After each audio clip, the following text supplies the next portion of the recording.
El gran zar que llevaría a Rusia a una nueva era, Pedro I, comienza su reinado en circunstancias poco prometedoras.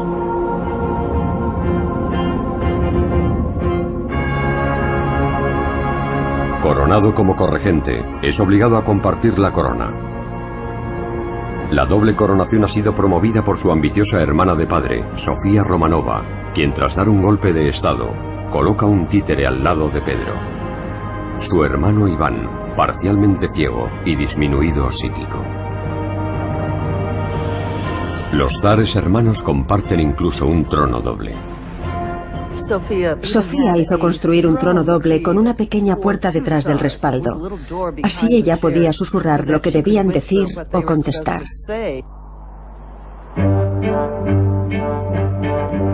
Los jóvenes zares heredan un extenso reino de más de 8 millones de kilómetros cuadrados. Sus 8 millones de habitantes viven en una edad oscura en la que la Iglesia Ortodoxa rusa controla el conocimiento y la educación.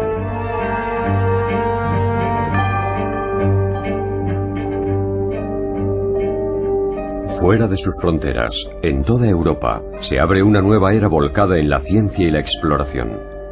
Naciones navegantes como Inglaterra y Holanda colonizan nuevas tierras, cambiando el rostro del mundo. Pero en el interior de las herméticas fronteras rusas, poco ha cambiado en siglos.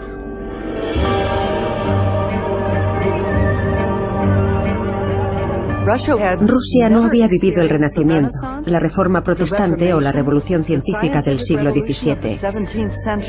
No tenía universidades y apenas contaba con artes seculares. Estaba aislada. Los rusos sabían muy poco del mundo exterior. El Kremlin es la sede del poder. Una fortaleza de piedra en el corazón de Moscovia, la ciudad sagrada de Moscú, donde se espera que estudie Pedro. Moscovia representa el retraso, el estancamiento, la religiosidad. A Pedro le disgustaba enormemente. Mientras sus hermanos Iván y Sofía permanecen en Moscú, Pedro establece su residencia en las afueras de la antigua capital. En vez de estudiar en las catedrales, convierte los jardines de un viejo palacio de verano en un campo de entrenamiento militar. Pedro elige mercenarios extranjeros como maestros. Tiempo después, hombres como el general Patrick Gordon, un veterano de guerra escocés, le ayudarán a construir un ejército formado por centenares de hombres y jóvenes campesinos. A casi todos los niños les gusta jugar a los soldados. Y dado que él es un zar de verdad, juega a los soldados con uniformes de verdad, con caballos de verdad y con armas de verdad. Sus amigos extranjeros le enseñan algo más que el arte de la guerra. Los extranjeros le explican lo que siempre se dijo de Moscovia, que es un lugar horriblemente atrasado y primitivo, que los moscovitas son increíblemente ignorantes, y que en comparación con la mayoría de las capitales extranjeras, Moscú tiene muy poco de lo que presumir. Durante 7 años, Pedro aprende acerca del mundo que existe lejos de la vieja Moscovia, mientras su hermana Sofía afianza su poder en el Kremlin. Incluso se atreve a encargar un retrato suyo sosteniendo el cetro y el orbe imperial.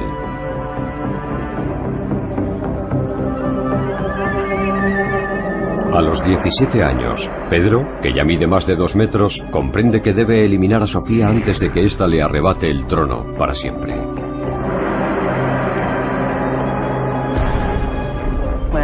Cuando Sofía se convierte en regente 7 años atrás, aspira al poder absoluto. Quiere ser zarina por derecho propio. Pedro advierte el peligro. Entonces él tiene 17 años. Y se da cuenta de que está luchando contra Sofía, no solo por la corona, sino también por su vida. En agosto de 1689, Sofía decide actuar. Reúne al Streltsy, un grupo corrupto del ejército con gran poder político y militar, y marcha por las calles de Moscú para demostrar su poder. Ante esta provocación, Pedro se ve obligado a actuar. Reúne a su ejército privado, ahora formado por los mejores soldados de Rusia, y sorprende a Sofía con esta inesperada demostración de fuerza. Se limita a hacer desfilar a su regimiento supuestamente con uniforme de gala y declara que a partir de ese momento gobernará solo y que Sofía tiene que rendirse. Pedro ordena el arresto de su hermana y la encierra en un convento.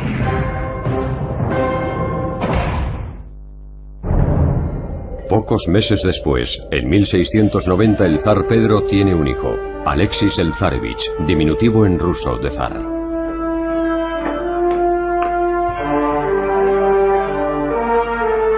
A sus 17 años, Pedro, junto a su esposa Yevdovika, rebosa de alegría con la llegada del pequeño zar. Su nacimiento asegura la supervivencia de la dinastía. Pedro estaba feliz por haber tenido un varón.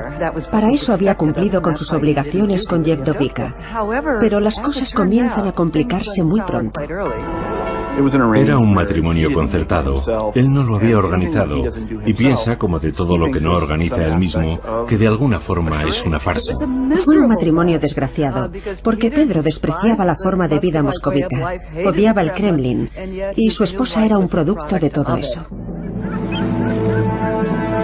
El joven zar ya había encontrado el amor de su vida, y no era una mujer, sino su pasión por los barcos y la navegación. Los barcos de vela eran los cohetes espaciales de aquella época, la cima de la alta tecnología.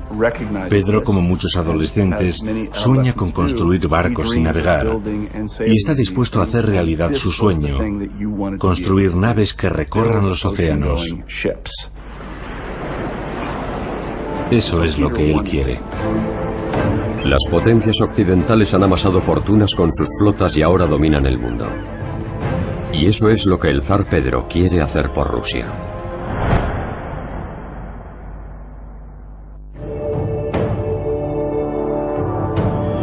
En el norte, su imperio se extiende a lo largo de casi 6.500 kilómetros de costa, pero limita con el gélido Ártico. Y no posee un solo puerto abierto a las aguas europeas. Sin salidas al mar ni al oeste ni al sur, Rusia vive aislada de las rutas comerciales. Pedro quiere un puerto y grandes navíos que traigan riqueza y poder. Esa tecnología, esa habilidad para viajar a nuevos mundos que Pedro había imaginado, solo podía alcanzarse con barcos capaces de atravesar océanos. Rusia carecía de ellos y Pedro quería tenerlos. Pedro se propone llevar la frontera rusa hasta el mar. Para ello necesita conquistar un puerto. Y hay un objetivo evidente: el puerto otomano de Azov.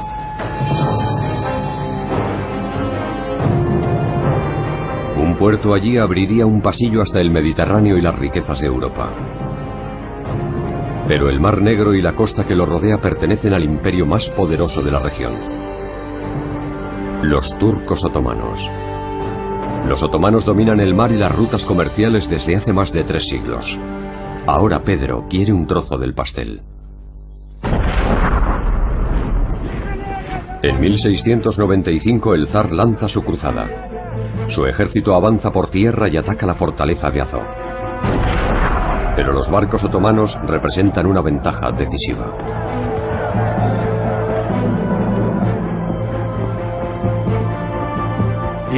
Pedro pone bajo sitio a la fortaleza de Azov, pero fracasa porque los turcos pueden abastecerla con sus barcos.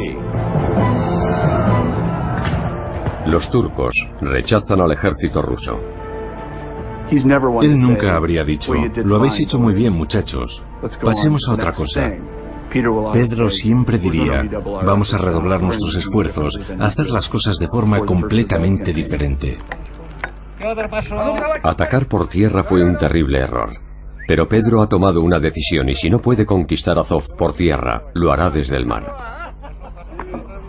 Para ello se fija un objetivo casi imposible: construir una flota, antes del verano, capaz de rodear la fortaleza desde el mar.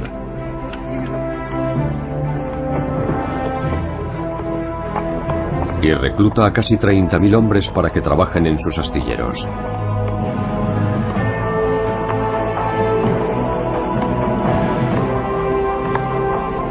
Estaban poniendo a prueba sus capacidades, viendo si eran capaces de construir una armada.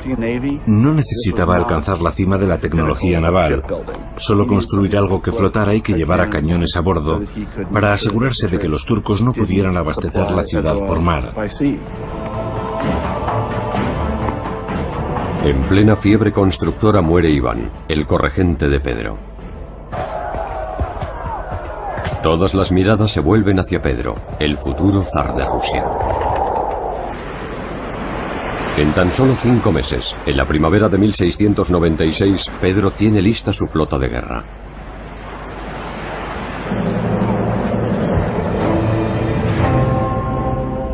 Ese verano, sus galeras bloquean el puerto turco de Azov, listas para lanzarse al ataque.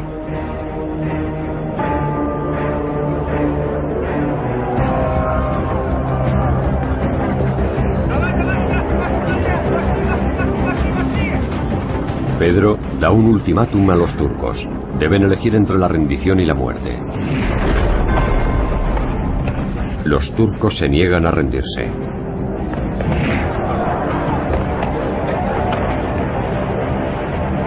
Pedro se coloca en primera línea y ordena abrir fuego.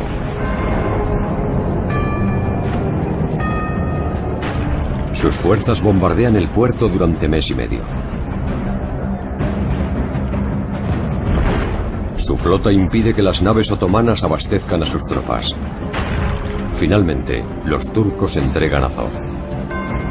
En su primera batalla naval, Pedro derrota a la superpotencia regional y consigue su puerto marítimo.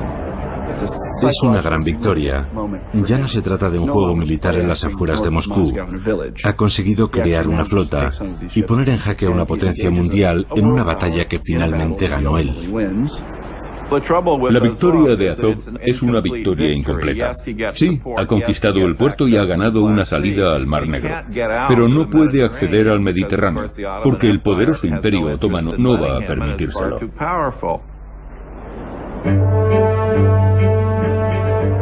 Su flota está encerrada en Azov, aislada de Europa por una serie de angostos estrechos. Puntos de control fuertemente vigilados por el ejército otomano. Pedro necesita aliados poderosos para romper el bloqueo, conseguir que los europeos se pongan de su parte.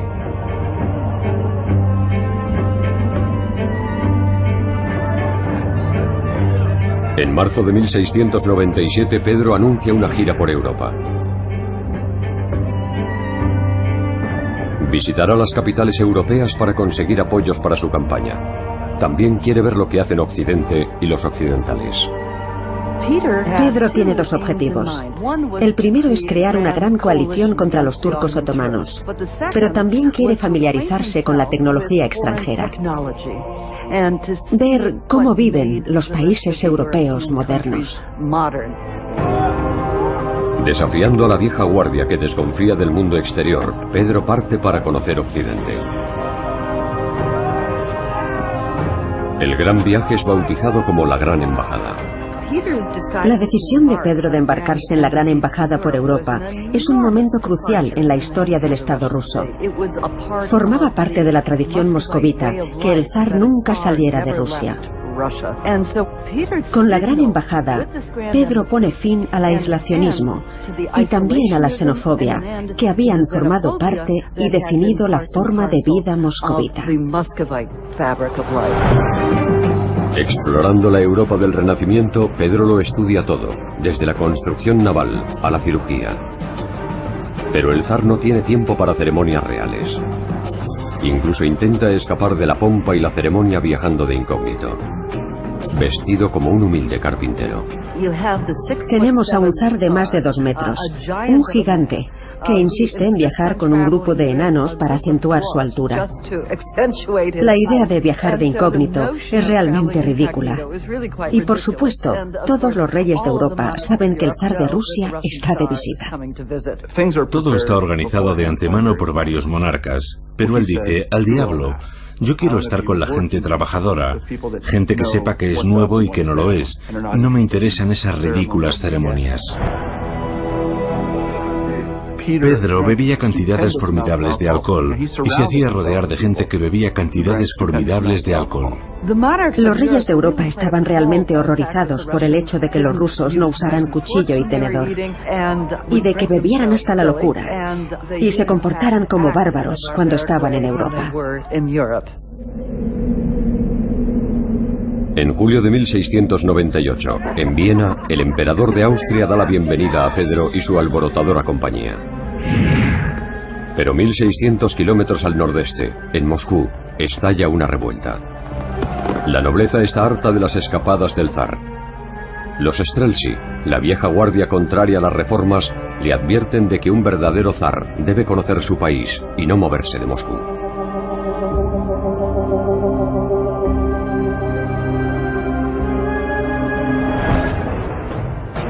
Pedro vuelve apresuradamente a Rusia.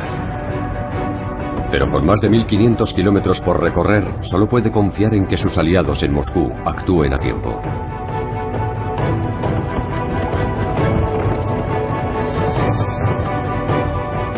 El general Patrick Gordon, tutor militar del zar en su infancia, concentra el antiguo ejército de Pedro en las afueras de Moscú y se enfrenta a los rebeldes. En menos de una hora, aplasta la rebelión.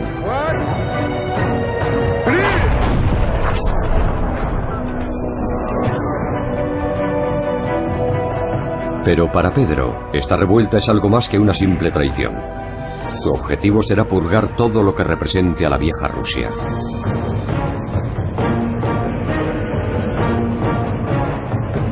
Más de 1 millar de los Streltsy son enviados a prisión. Su destino será un ejemplo y una advertencia para todos. Esto es lo que les pasa a aquellos que se atreven a desafiar al zar. Ejecutó a unos 1200, a algunos con sus propias manos. Es insólito que un monarca mate a alguien. Ordenar una ejecución, mancharse las manos de esa forma es una cosa, pero hacerlo tú mismo, eso es muy diferente. Impone castigos despiadados, pero también inicia reformas rápidas y profundas. Pedro inicia toda una serie de cambios y reformas. Nada ni nadie escapa a las reformas. Afeita las barbas a los hombres de la aristocracia, de la nobleza, para que se parezcan más a los bien rasurados europeos a los que acaba de conocer. La barba tradicional, los tocados religiosos, Pedro prohíbe todos los símbolos de la antigua Rusia, incluidas las vestimentas largas que han distinguido siempre a los nobles rusos. Arranca los caftanes de los cuerpos de la aristocracia e insiste en que se vistan a la moda europea. Es una revolución, una ruptura radical con el pasado. Al zar le queda un último lazo por cortar. Pedro nunca ha amado a su esposa Yevdovika.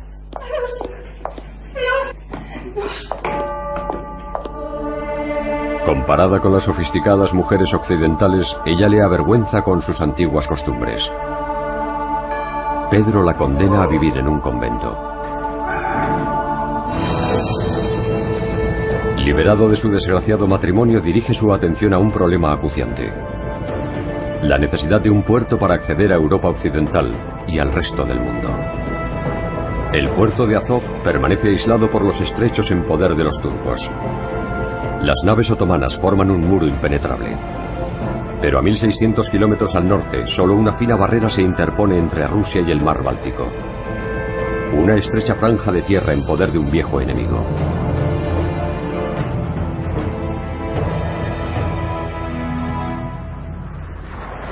Pedro comprendió muy pronto que si quería conseguir para Rusia el estatus de gran potencia, tendría que retar a Suecia. Y decide que eso es lo que tiene que hacer para poder controlar el Báltico y convertir a Rusia en una gran potencia europea. Suecia domina el norte de Europa. Su ejército es temido y su armada la dueña del Báltico. Pero Pedro no duda en enfrentarse a todo ello. Los suecos son peligrosos. A ningún ruso sobrio se le habría ocurrido pensar en derrotarlos en una guerra. Pedro, decidido, reemplaza al antiguo Streltsy por un nuevo ejército de 40.000 hombres. Y cuenta con la inexperiencia del jovencísimo rey sueco. Un nuevo rey acababa de subir al trono en Suecia. Carlos XII solo tenía 15 años. Y Pedro pensó que aquello debilitaría a Suecia.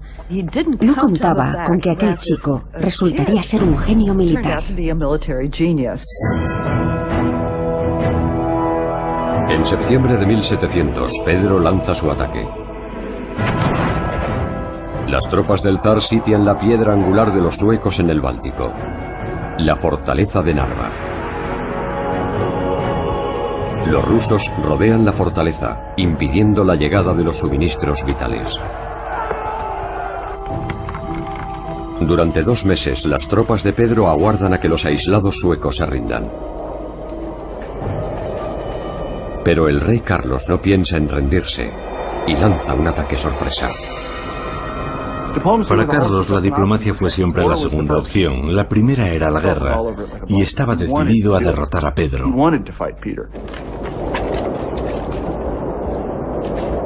Las tropas de Carlos son 4 veces inferiores en número, pero una ventisca cegadora sopla a su favor ocultando a sus escasas fuerzas. Los soldados suecos surgen de la nieve, sorprendiendo a las tropas de Pedro con la guardia baja.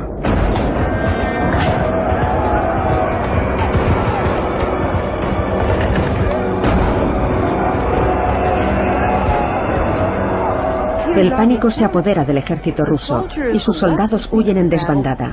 Fue una derrota terrible.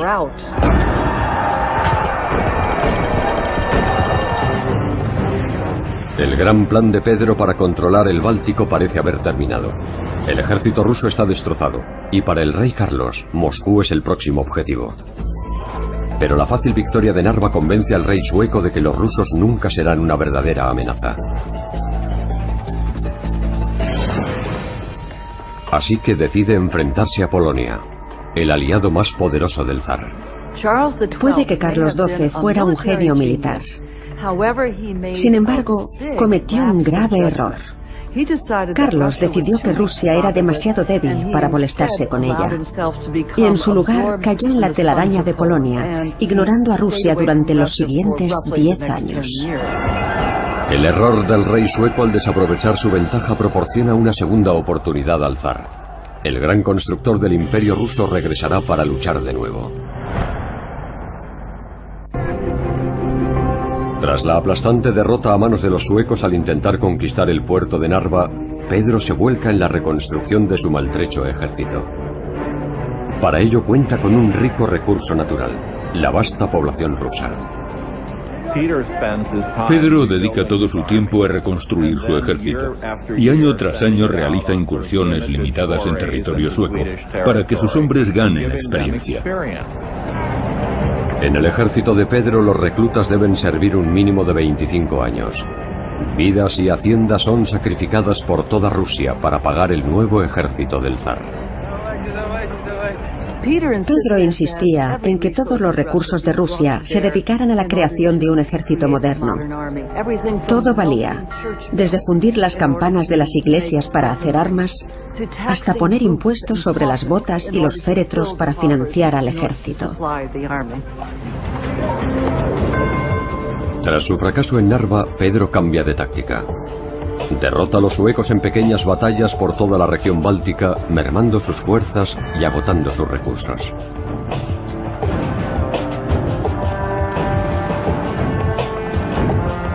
Con su enemigo, el rey Carlos empantanado en Polonia, Pedro captura el último bastión enemigo que le separa del mar: el puerto sueco de Nyenskans. Esta victoria abre la puerta al sueño de Pedro. El zar ruso afianza su presencia en las orillas del Báltico. 4 días después, en la desembocadura del río Neva, el zar y sus hombres clavan la bayoneta en el barro y comienzan a cavar. Construyen una nueva fortaleza y el corazón de una nueva ciudad, bautizada en honor al santo patrón de Pedro, San Petersburgo. Nace así la nueva ventana de Rusia al mundo. Una ciudad modelo erigida sobre una ciénaga infestada de enfermedades.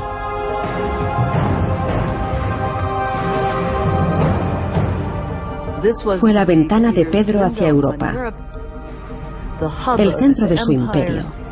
Sería una fortaleza, un puerto marítimo, y se convertiría en el centro de su gobierno. La idea era irradiar esa cultura europeizada desde San Petersburgo a todos los rincones del imperio. Construyó una ciudad a la manera occidental. Sus habitantes vestirían como los occidentales, asistirían a bailes y se afeitarían como occidentales. Los primitivos rusos se convertirían en buenos europeos del norte, y San Petersburgo sería el lugar en el que eso ocurriría.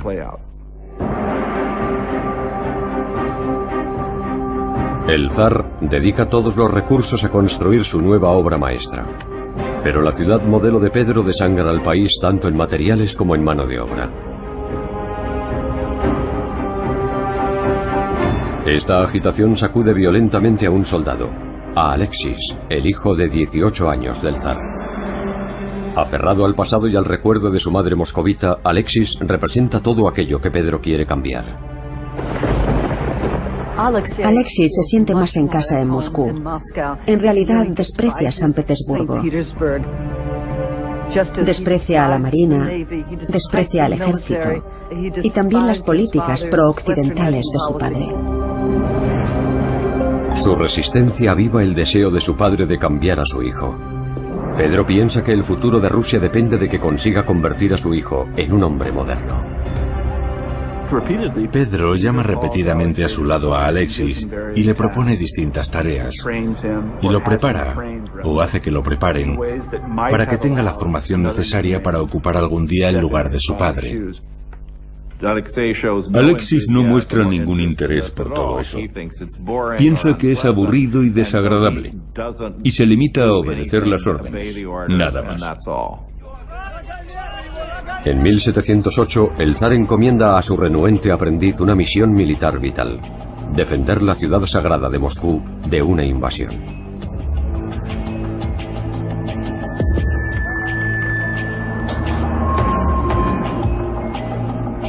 El control de Moscú es la llave de Rusia.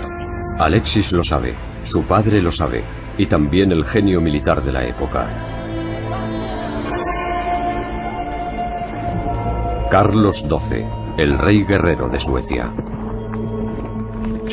Carlos era por encima de todo un militar. Dedicó toda su vida al ejército, incluso vivía en una tienda. Estaba tan obsesionado con los asuntos militares que no permitió que ninguna otra cosa ocupara su vida. En 8 años no ha perdido una sola batalla. En 1708 se presenta en la frontera rusa con 70.000 soldados de élite.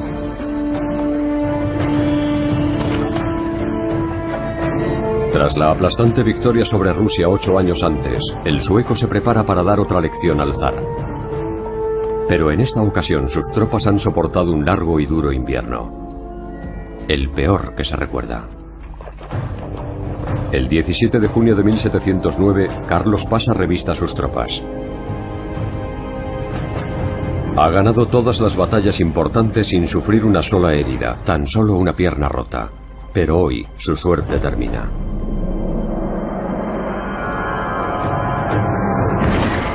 Un francotirador ruso hace pedazos su pie izquierdo desde el talón a la punta del pie.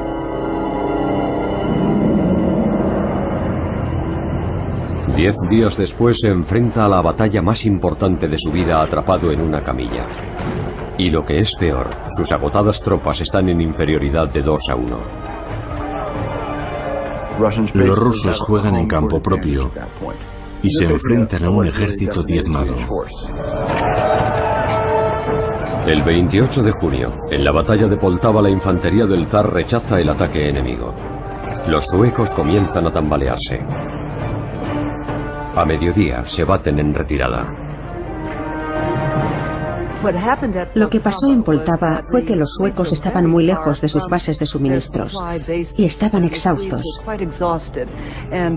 Pedro aprovechó esa circunstancia que él conocía para atacar a sus enemigos en Poltava, y fue una derrota terrible para los suecos. El rey Carlos es alejado de la carnicería.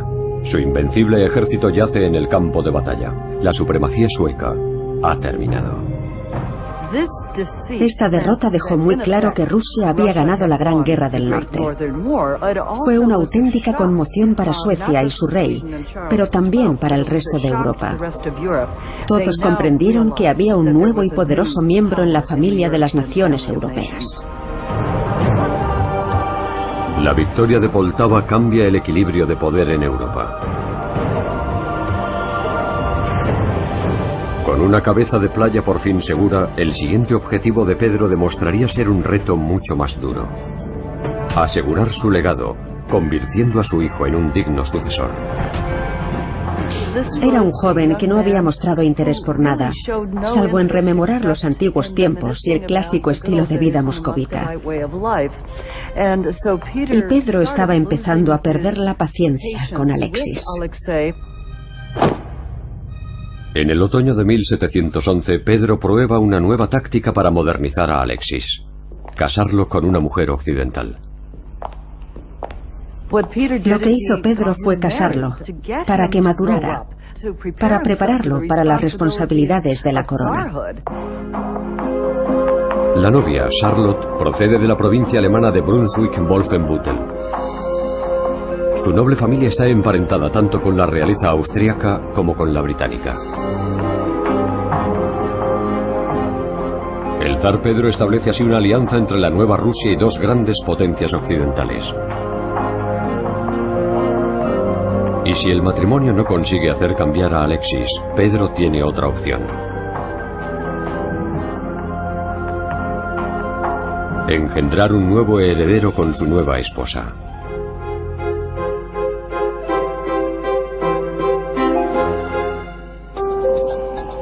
En enero de 1712, pocos meses después de la boda de Alexis, Pedro prepara su segundo matrimonio.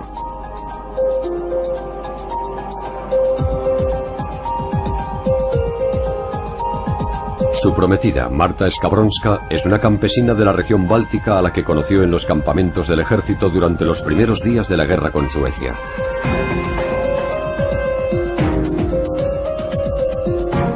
La serena Marta es la pareja perfecta para el inquieto y temperamental zar. Muy pronto adopta el nombre ortodoxo de Catalina. El segundo matrimonio de Pedro exacerba el enfrentamiento con su hijo. A sus 23 años, Alexis no ha hecho gran cosa en su vida. Con esos años, Pedro ya se había enfrentado a los turcos en el Mar Negro y destacaba en el combate y la navegación. Su hijo teme ambas cosas. Pedro adora la occidentalizada San Petersburgo. Alexis solo se siente en casa entre los muros del viejo Moscú. Pedro medía más de 2 metros. Era un gigante. Era enérgico, obstinado, y tenía una visión. Supo ver los vientos de cambio que se avecinaban. Y Alexis era triste, mediocre, era pasivo. Pedro estaba muy preocupado por la actitud de su hijo. En una carta le decía: dejas que te alimenten, como un pajarillo con el pico abierto. Hasta que en octubre de 1715, Alexis por fin tiene algo que ofrecer a su padre. Su esposa Charlotte da a luz a un varón sano, Piotr Alexeyevich, Pedro II. Pero la madre del nuevo heredero de los Romanov no se recupera del parto.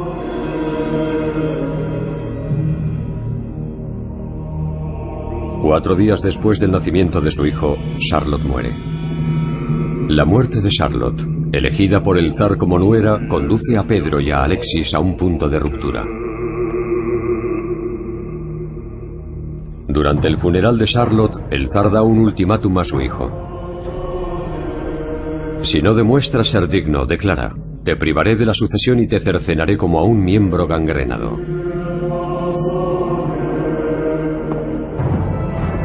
Pocos días después, Pedro da otra sorpresa a Alexis. La nueva esposa del zar, Catalina, también da a luz a un varón, Piotr Petrovich.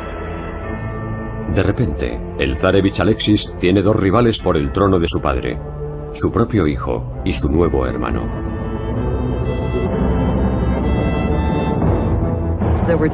Había dos posibles herederos para reemplazar a Alexis. Es entonces cuando Pedro intenta que su hijo acceda a convertirse en soldado o en marinero para que aprenda a ser un verdadero zar. Y finalmente, Alexis se ve forzado a decir: no puedo hacerlo, renuncio a mis derechos al trono. Alexis suplica ser eliminado de la línea de sucesión. Hay que tener mucha fuerza interior para decirle eso a tu padre, el gigante de 2 metros que había transformado el país. Decirle: verás, me parece que no sería lo mejor, ni para mí ni para Rusia. Pero rendirse nunca ha sido una opción para Pedro. Si el hijo del zar rechaza su primogenitura, eso podría socavar todo lo que Pedro ha conseguido.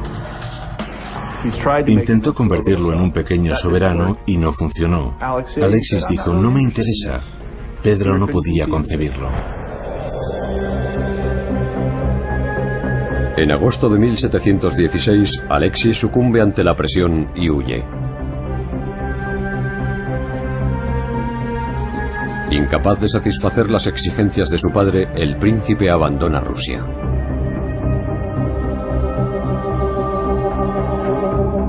Acompañado por su querida, Afrosinia, se ve obligado a pedir dinero para pagar su huida hacia la libertad.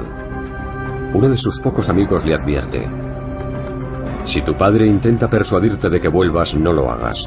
Te decapitará públicamente. Pensó que era su única y última oportunidad. Era evidente que en Rusia nunca podría tener una vida normal con Afrosinia. Pedro no le dejaría en paz. La única opción para un heredero al trono como él era buscar la protección de otra familia real. La noticia de la huida de Alexis a Austria corrió por toda Europa. Pedro no podía controlar a su propio hijo. Era una mala señal. Pedro considera la huida de Alexis y su petición de refugio a otro monarca como una especie de traición. Es entonces cuando empieza a sospechar que tal vez su hijo y sus amigos, gente que añora la antigua forma de vida moscovita, van a intentar derrocarle o asesinarle. De esta forma, Alexis, a quien algunos llaman nuestra única esperanza, subiría al trono para ocupar su lugar. Los enemigos de las reformas de Pedro consideran a Alexis la única esperanza de un deseado regreso al pasado. Pero los críticos del zar ocultan su descontento. Saben que la más mínima sospecha de traición será castigada con el martirio y la muerte.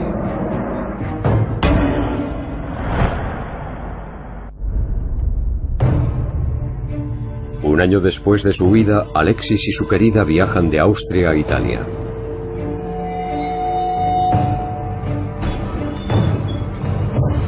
Un agente del zar Pedro, el conde Tolstoy, los encuentra en Nápoles. Allí entrega al sorprendido príncipe un ultimátum de su padre. Pedro le dice a Alexis que lo olvidará todo si vuelve a casa y se arrepiente de lo que ha hecho. Y Alexis, en un conmovedor momento de credulidad, decide creer en su palabra. No entiendo que tuviera ningún motivo para hacerlo. Él había visto cómo trataba su padre a todos aquellos a los que guardaba rencor o resentimiento, y no era agradable. Alexis vuelve lleno de confianza y esperanza, y es tratado de una forma absolutamente brutal, terrible. Alexis suplica a su padre que le perdone, que le permita llevar una vida sencilla en el campo con su querida. Pero el zar ni perdona ni olvida. Alexis, como legítimo heredero al trono, era una amenaza permanente para Pedro. Si éste moría, Alexis podría sucederle en el trono y deshacer todo lo que Pedro había intentado hacer. Pedro era un hombre orgulloso y desconfiado. Creo que nunca tuvo la más mínima intención de dejar que su hijo volviera a casa. Ya había decidido que era un traidor.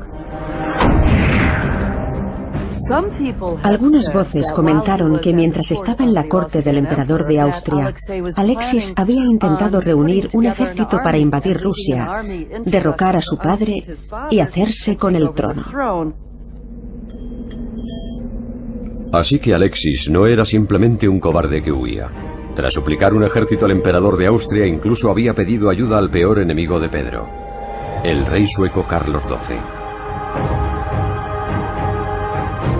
Pero apoyar al débil hijo del zar no era una apuesta aceptable para los enemigos de Rusia. Los austríacos no creyeron en ningún momento que fuera capaz de hacer algo así.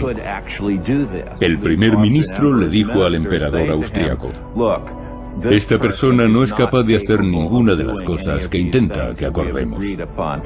Desde un punto de vista psicológico, era una persona extraordinariamente pasiva, que cuando se despertaba por las mañanas no tenía ni idea de cuándo debía levantarse, ni qué debía hacer después. Y nadie podía imaginarle dirigiendo un ejército capaz de derrocar a su padre. Pedro somete a Alexis a un juicio por traición. Para garantizar el veredicto, el zar hace las veces de juez y acusador. La sentencia solo puede ser una: la muerte. Mientras Alexis siguiera con vida, sería una amenaza para Pedro y sus reformas. Podría convertirse en el centro de una conspiración para intentar derrocarle, o convertirse en zar tras la muerte de Pedro. Pedro condena a su hijo a ser azotado con el nut, un látigo que desgarra la carne de los huesos. Alexis recibe 25 latigazos, suficientes para matar a un hombre.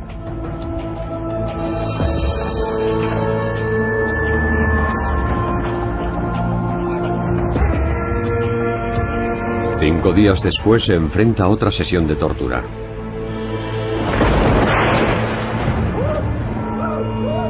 El 26 de junio de 1718, Alexis muere, un prisionero en la fortaleza de su padre. Pedro solo quería un hijo que continuara su legado, y Alexis solo deseaba un padre que le dejara vivir tranquilo. Ninguno de los dos vería su sueño realizado.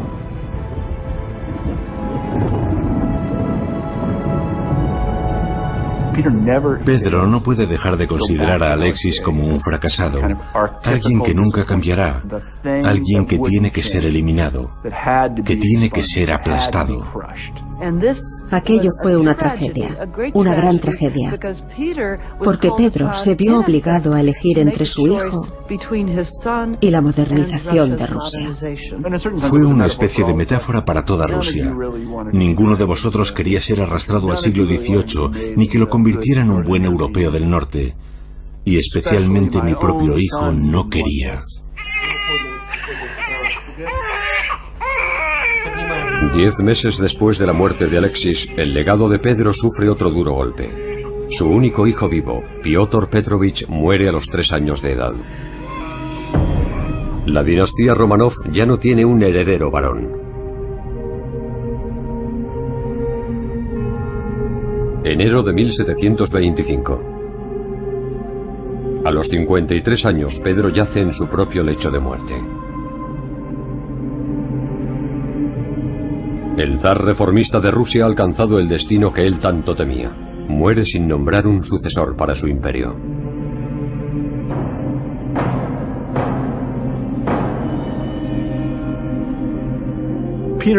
Pedro creó una situación en la que la sucesión era muy problemática. No existía un candidato claro que pudiera continuar con el proyecto que él había iniciado. El proyecto de Pedro, su nueva Rusia, era una fuerza imparable. En el plazo de una vida había transformado a la nación más grande de la Tierra. Obligó al mundo occidental a volver su mirada hacia el este y a admirar y temer al Imperio ruso. Pedro fue uno de los grandes reyes de la historia rusa, tal vez el más grande. Y en lo que sí tuvo éxito fue en demostrar que una sola mente racional, en posesión del poder absoluto, podía transformar todo un país, y más aún, toda una cultura.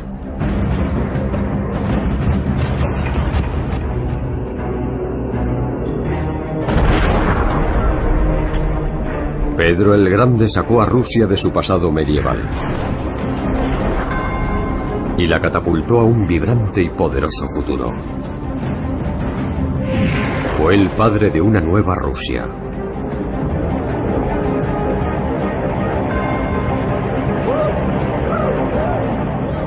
Pero el precio fue el sacrificio de su propio hijo.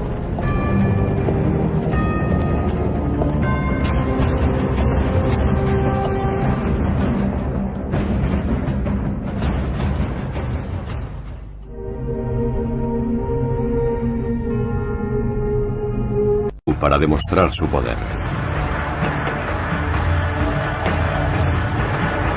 Ante esta provocación, Pedro se ve obligado a actuar. Reúne a su ejército privado, ahora formado por los mejores soldados de Rusia, y sorprende a Sofía con esta inesperada demostración de fuerza.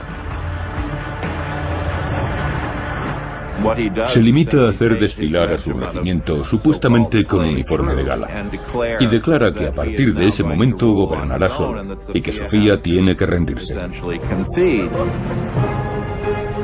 Pedro ordena el arresto de su hermana y la encierra en un convento.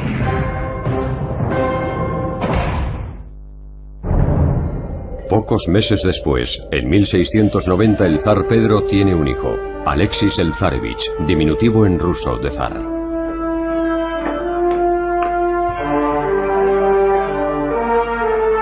A sus 17 años, Pedro, junto a su esposa Jedovika, rebosa de alegría con la llegada del pequeño zar.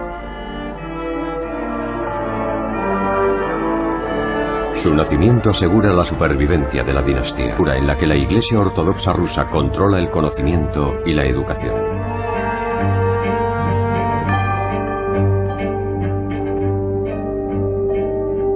Fuera de sus fronteras, en toda Europa, se abre una nueva era volcada en la ciencia y la exploración. Naciones navegantes como Inglaterra y Holanda colonizan nuevas tierras, cambiando el rostro del mundo.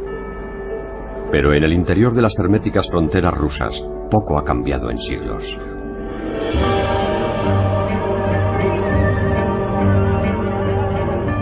Rusia no había vivido el Renacimiento, la Reforma Protestante o la Revolución Científica del siglo XVII. No tenía universidades y apenas contaba con artes seculares. Estaba aislada. Los rusos sabían muy poco del mundo exterior.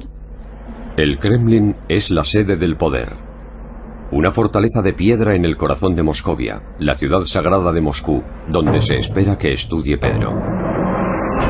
Moscovia representa el retraso, el estancamiento, la religiosidad. A Pedro le disgustaba en...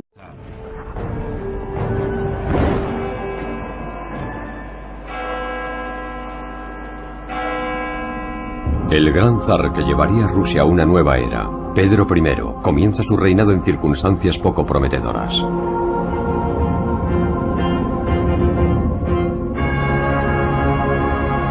Coronado como corregente, es obligado a compartir la corona. La doble coronación ha sido promovida por su ambiciosa hermana de padre, Sofía Romanova, quien tras dar un golpe de estado, coloca un títere al lado de Pedro. Su hermano Iván, parcialmente ciego y disminuido psíquico.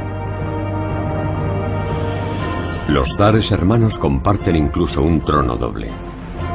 Sofía hizo construir un trono doble con una pequeña puerta detrás del respaldo. Así ella podía susurrar lo que debían decir o contestar.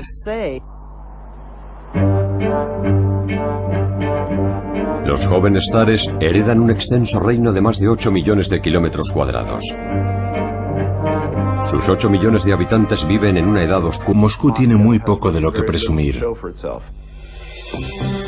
Durante 7 años, Pedro aprende acerca del mundo que existe lejos de la vieja Moscovia. Mientras, su hermana Sofía afianza su poder en el Kremlin. Incluso se atreve a encargar un retrato suyo sosteniendo el cetro y el orbe imperial.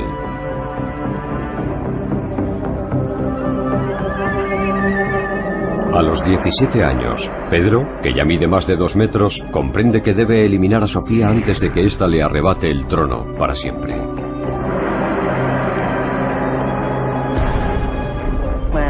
Cuando Sofía se convierte en regente 7 años atrás, aspira al poder absoluto. Quiere ser zarina por derecho propio. Pedro advierte el peligro. Entonces él tiene 17 años. Y se da cuenta de que está luchando contra Sofía, no solo por la corona, sino también por su vida. En agosto de 1689, Sofía decide actuar. Reúne al Streltsy, un grupo corrupto del ejército con gran poder político y militar, y marcha por las calles de Moscú. Enormemente. Mientras sus hermanos Iván y Sofía permanecen en Moscú, Pedro establece su residencia en las afueras de la antigua capital. En vez de estudiar en las catedrales, convierte los jardines de un viejo palacio de verano en un campo de entrenamiento militar. Pedro elige mercenarios extranjeros como maestros. Tiempo después, hombres como el general Patrick Gordon, un veterano de guerra escocés, le ayudarán a construir un ejército formado por centenares de hombres y jóvenes campesinos. A casi todos los niños les gusta jugar a los soldados. Y dado que él es un zar de verdad, juega a los soldados con uniformes de verdad, con caballos de verdad y con armas de verdad. Sus amigos extranjeros le enseñan algo más que el arte de la guerra. Los extranjeros le explican lo que siempre se dijo de Moscovia, que es un lugar horriblemente atrasado y primitivo, que los moscovitas son increíblemente ignorantes y que en comparación con la mayoría de las capitales extranjeras